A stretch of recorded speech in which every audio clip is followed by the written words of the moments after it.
We took our backyard from this to this, and today I'm going to show you how we built a stunning and modern horizontal slat privacy fence from start to finish.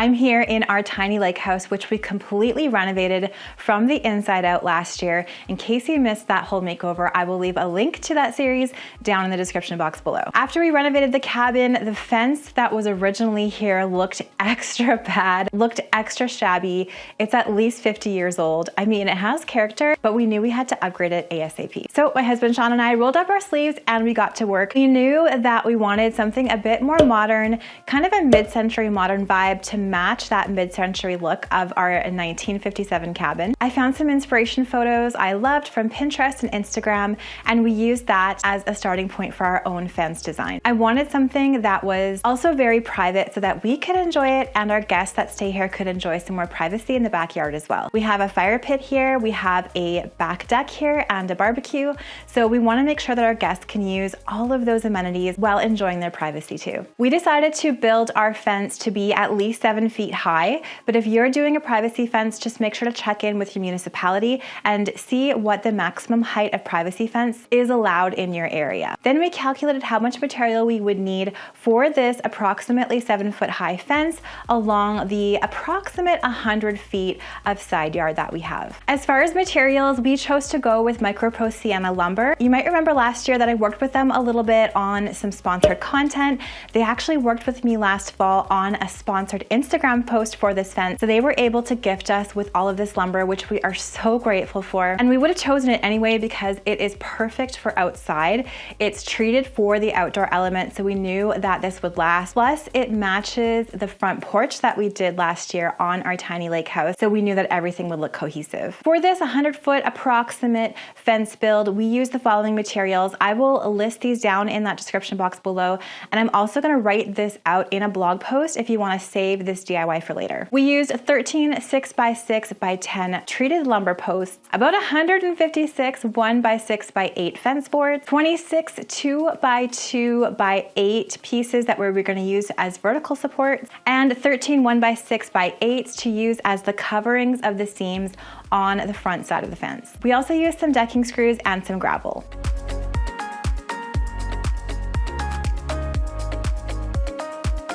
So to begin, Sean dismantled the old fence, and I mean, the material of this was super cool. So we're keeping all of this material. I'm gonna try to think of ways that I can use it maybe for some interesting character sort of DIYs. If you have any ideas for these old fence boards, let me know in the comments below because I would love to create something from this original wood.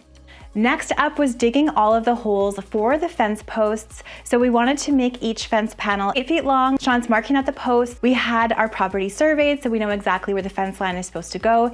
He started with a smaller post hole digger, but soon very quickly learned that he needed a larger post hole digger. So he rented this machine and he was able to dig nice deep holes for all of the fence posts. Once those holes were dug, Sean put the posts in place. We're using 6x6s because they are nice and sturdy and we want this fence to last. Sean's placing them in the hole and then we're filling it with lots of gravel and packing it down with dirt, making sure everything is nice and secure.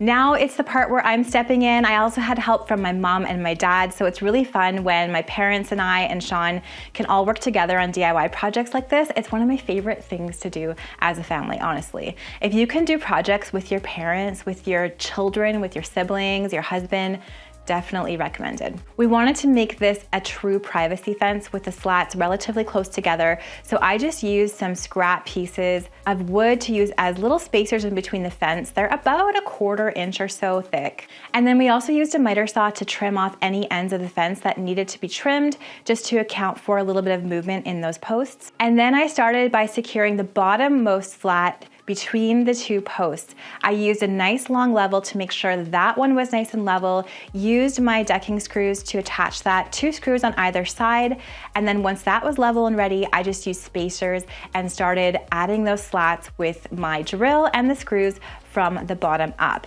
So 2 people this goes faster with, but even if you only have one person doing this, I did some by myself, and then my dad and I did some, my mom and I did some. Even doing it by yourself, as long as you have that first slat level, it's pretty straightforward. Next, we wanted to add the finishing touches to this fence. So I'm using those 1x6x8 pieces, and I'm covering the front of the fence where the seams are. So essentially where the post is. Again, I'm using my drill and wood screws to attach this, and also a level to make sure that this is straight vertically.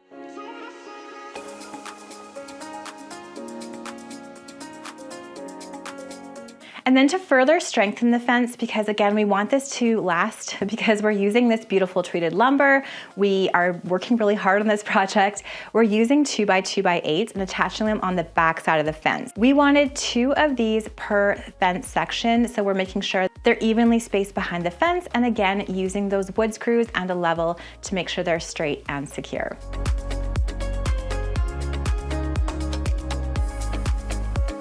And just like that, our backyard space, our side yard space has undergone a remarkable transformation.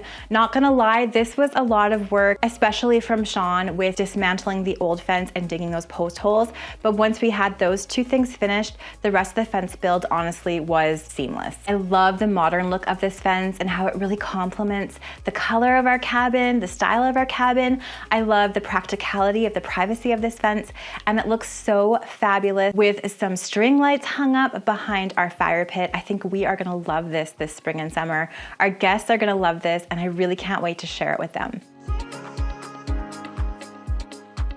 As a reminder, here's how our fence looked before, and here it is now. I am so happy with how this turned out, and I hope you're inspired to perhaps install your own horizontal privacy fence for that modern look. Let me know in the comments below what you think of this fence build. I would love to know.